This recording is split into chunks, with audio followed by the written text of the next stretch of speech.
just found out that I have a open spot on the Federal Reserve Board. I'm very happy about that, John. And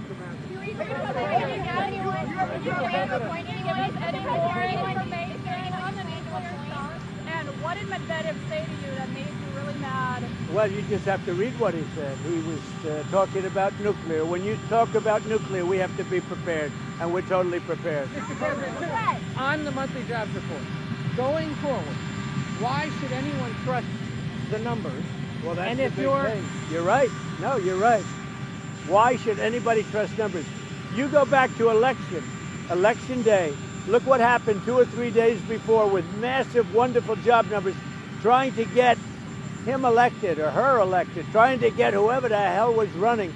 Because you go back and they came out with numbers that were very favorable to Kamala, okay, to trying to get him elected, trying to get her elected.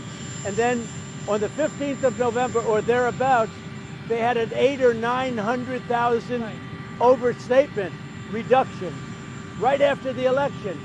It didn't work because you know who won, John? I won. But here's the thing.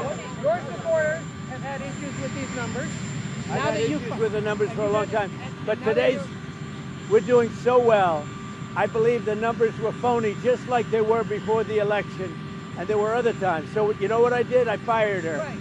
And you know what? I did the right thing. If any government official going forward is presenting data or information you don't like, should they fear for their job? I've always had a problem with these numbers. You know, I was thinking about it this morning.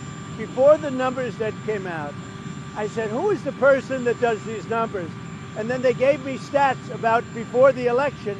I had a similar problem. I mean, she gave out numbers that were so good for the Democrats. It was like unbelievable. And then right after the election, she corrected those numbers with, I think, almost 900,000 corrections. I think nobody had ever seen anything like it. Well, today she did the same thing with the 253,000, whatever the number was. No, we need people that we can trust. I mean, your question is a very good one. We need people we can trust. What would you like to see from Switzerland? You know who you plan to replace her with? I've got about 3 very good, I have a lot of good candidates. I will say everybody wants it. I've had more phone calls, but I have 3 people that are. Do you have a background in labor? You know, I could do a long-term thing or I could do a temporary.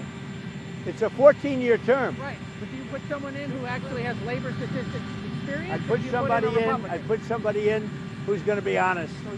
That's all we want. I have a choice. I can have 4 months. I can do a short term, or I can do a 14-year deal. So we'll see. We have a lot of people. We've got a lot of good people around. Can I ask you a construction question?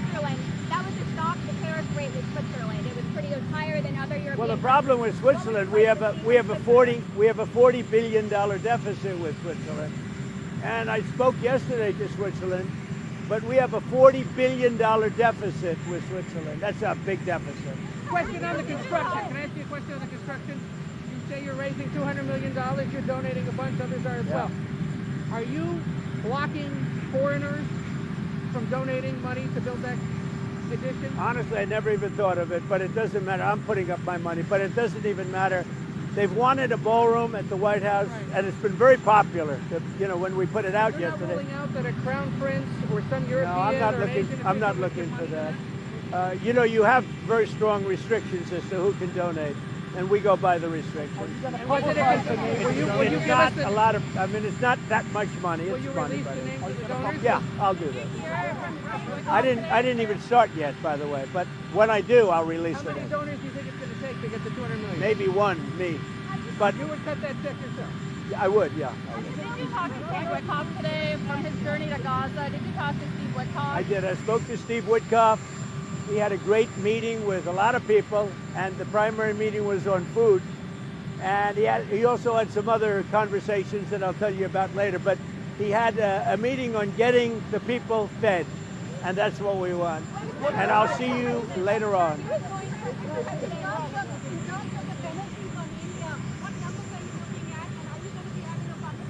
Well, I understand India no longer is going to be buying oil from Russia. That's what I heard. I don't know if that's right or not, but that's a good step. We'll see what happens, okay? How is your health?